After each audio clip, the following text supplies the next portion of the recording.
Good evening, everybody. It is a little after 7, I believe.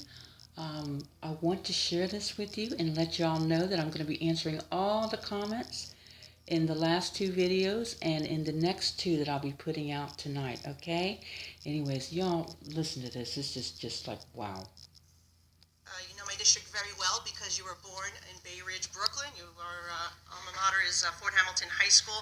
So you also know that my district is one that is home to hardworking Americans who are trying to make ends meet during record high inflation.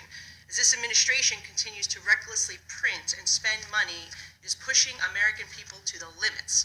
This administration is literally giving money with one hand and then they're taking it with the other when people are paying higher costs, whether it be the supermarket, the gas pump, the utility bills, etc. Seniors in my district, you know Bay Ridge is home to many seniors, are struggling to stay in their homes, and it is nearly impossible for young families to buy their first home. And CNBC reports credit card debt is at an all-time high, putting households near a breaking point. And all this while the Fed continues to raise interest rates and Democrats continue their spending spree. The public deserves to know, as do the members of this committee, how long you are aware that the massive spending packages were pushing us closer to the debt limit and why you stayed silent for so long. As you know, on December 23rd, 2022, Congress, under the Democrat control, passed $1.7 trillion omnibus spending package, which came after 2 years of aggressive unchecked spending and record deficits. However, you waited nearly a month until January 13th to send a letter to Speaker McCarthy in saying that we will be reaching the statutory limit and that you'd have to take extraordinary measures. Yes or no? Did you warn the president at the time that he was jamming through this package that you were going to be reaching that limit? Well, look, we have run deficits for most of our history, and it's clear that we continually need to issue more debt in order to finance them. But did you warn the president that we were going to be hitting the debt limit? Or did you wait? Did you purposely wait? Or did you tell the president? The president knows very well that we would reach the debt limit, and members of Congress know that as well. January 13th and we to sent make it you, public.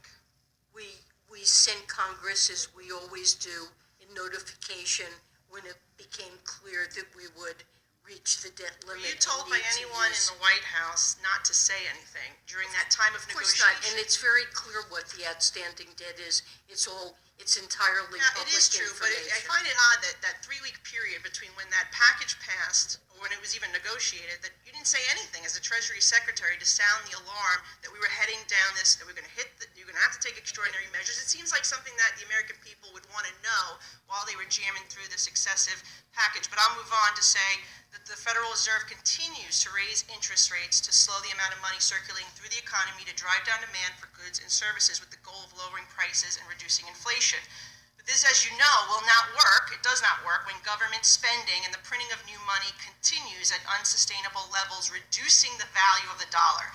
Isn't it kind of like trying to pour water on a fire while also pouring gasoline? I mean, you admitted you were wrong when you said inflation was transitory. Will you be honest with the American people today and just tell them the truth that the inflation will not return back to the 1.4% of 2021 as long as government continues to print and spend? No, I certainly wouldn't agree with that.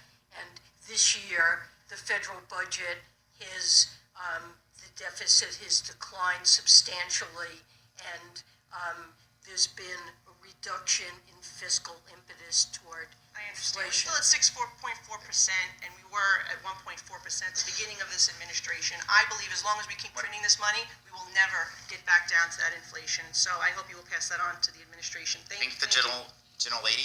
The gentleman from Ohio is recognized.